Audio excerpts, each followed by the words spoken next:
Okay, finally, there's a report that Peter Obi has agreed, to accept a one-term president, and this has shocked a lot of people. They said, "Wow, Peter Obi condescends himself to this kind of agreement," and a lot of people have said, but Peter Obi have come out and said, yes, he's ready, so as long he's he's ready to bring stability, security, and improve the economy hardship of Nigerians.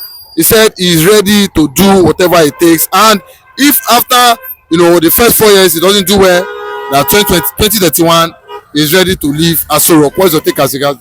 Well, so to a lot of people, it's a development that has minus or plus because we don't know whether it has been satisfied. But from what we are getting now, the Northerners has been alleging that the Yorubas has been trying in one way or the other to make sure that the Igbo presidency does not come to fruitfulness, and the Biafran cause also because they see Biafras or Igbos as a domineering force, creating a sentiment of competition. That is just it, and I don't buy into what the Northerners are trying to say at this point. You understand, because they also are aligned with the Yorubas to see how they struggle the political attention with the Igbos, even though Igbos has remained a very unstoppable in all ramifications. So what we are saying at this point in time is that if such option, I use the word if such option is being put on the table of Peter Obi to be feasted, and it's being guaranteed that the coalition, let us teach once Tinubu, that he has become a monumental failure. It has become, a threat to democracy. It has become a threat to the Yoruba nation. It has become something of a reference point because of the way he somersaulted, and he keeps on somersaulting the Nigerian economy, the Nigerian political class. All these sectors seems to be collapsing under his presence, and he has shown that when we talk about the Yoruba sophistication or the Southwest sophistication, people does not understand what we actually mean. It's still the best the Yoruba people can actually offer.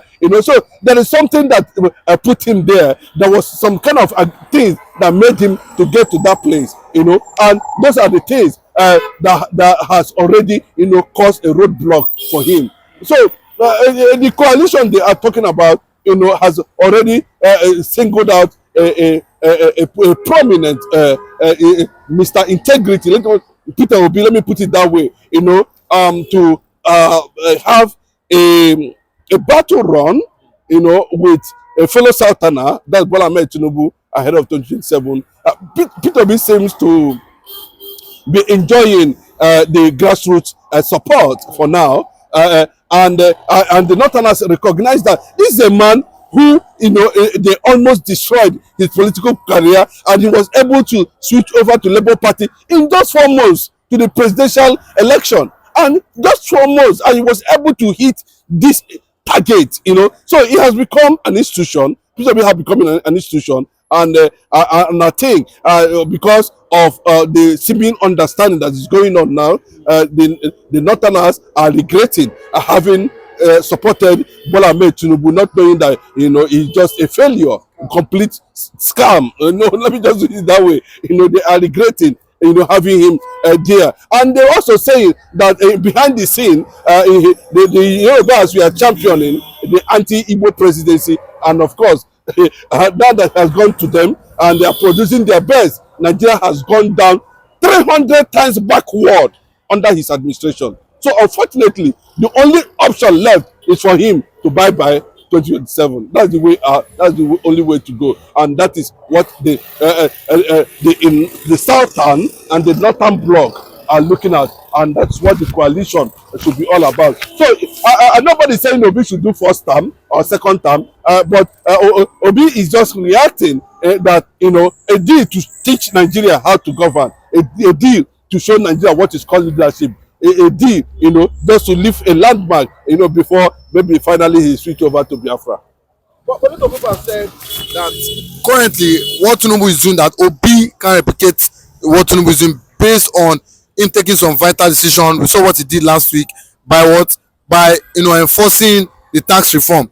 They said someone like Peter Obi now, even mingling with the Fulanis, that Peter Obi might, when he gets there, he might not be able to take some drastic actions and decision. I am even asking what he's saying now, that Peter Obi might not even do better than Tinubu. Do you agree to that fact? Let me tell you, until we will test P2B at that level. Tinubu was a failure as Lagos State governor, completely. Even though he plays the highest dark politics in the world. If you know what I mean by dark politics, Tinubu is a master in dark politics. But Obi is not going to play, for me, he's not going to play that kind of politics.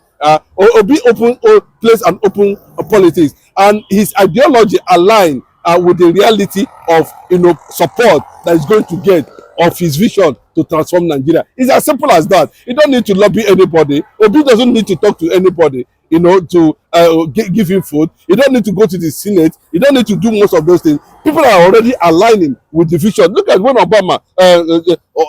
Trump came into power. Trump didn't do much, but people have started aligning, with his vision. As simple as that, and that's how it works. You understand? And when you will know that Obi can be an extremist in his policy is when he thinks that one or two can favor the poor. And you're a senator there, you're a senate president, you say you're from the north, you want to challenge it, then he will tell you that his second name is Nkume Okute, strong. Then you will know whether he's a gentleman or ordinary walking stick. That's the fact, and that's what I'm telling you. We have not discovered Obi, until Nigeria discovered Obi, then we will know what to do at the end of the day. But I can tell you, there must be a legacy. There must be a legacy. Obi is going to live within the space of leadership that was given to him on Monday, but that was given to him by Nigeria. That one, I'm sure, very 100% sure of that. Given what he did as governor in Anambra State today, still speak volumes about Obi's integrity and leadership,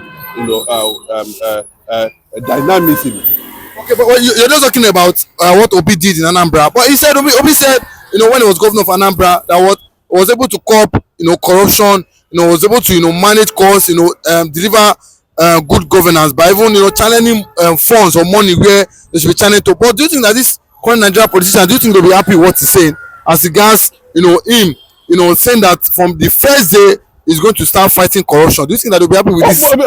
Obi's leadership approach will be this friendly and totally different from what people are talking about. You don't need to bully anybody to fall into line. It's just your personality, your integrity speaks volume for yourself. People will be surprised at the end of the day how Nigerians, senators, lawmakers, and stakeholders, were able to align because they know that they know that Tinubu is not as innocent as when it comes in terms of corruption. We'll know that his name is in the FCC. They are looking for him. He has the personality check issue crisis, but Obi does not have that. So Obi is as simple, as clean as anything, as the air. So anything that is around him will breed that, discipline. That will breed that sincerity, will breed that vision. That's one thing I want to let you know. So it's not a matter of would he be able to muster the courage to stand against any form of resistance from any force, from any quarters, from any politician. Obi would definitely, do that. Obi, the humble looking of a lion does not mean that the lion is weak, but what is inside is what speaks for Obi, and that is what Nigerians are looking for 2027. Okay, and lastly, a lot of people have said they said, the Fulani is the owner of the country. Well, why we don't find, a one-time, to be president for one term? Why is it that, they are giving the South, and most importantly, the Igbos, this kind of condition, because Peter Obi is an Igbo man? That was Peter Obi not even dumping them and supporting the Biafra, sovereignty. Options of national unity, options of becoming one Nigeria, options of whatever they call it, the Igbos are not more or less not interested in anything that has to do with Nigeria politics, you can see the revelation that is coming from the north. You know, and the Yoruba man is afraid of the Igbo man. You see, Igbo man rise to presidency as, you know, as another gap. You know, so the Fulanis also have some reservation. You know, what will become of the crude oil at the end of the day?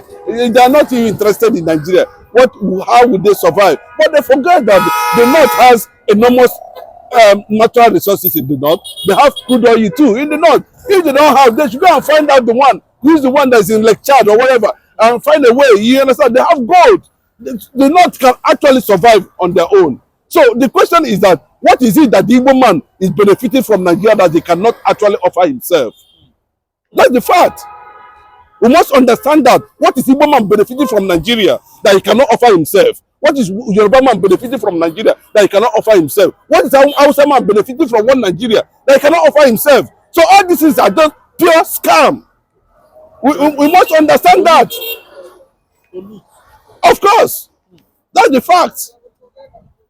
So he can decide, of course, which is his right, you know, to join the movement of restoration of the first black nation. The Africa needs a modern nation.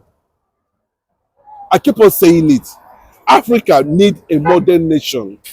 Nigeria is a disappointment, and Nigeria will remain a disappointment. It's not a cause, it's a reality. There is no foundation. There's no foundation that is signaling hope.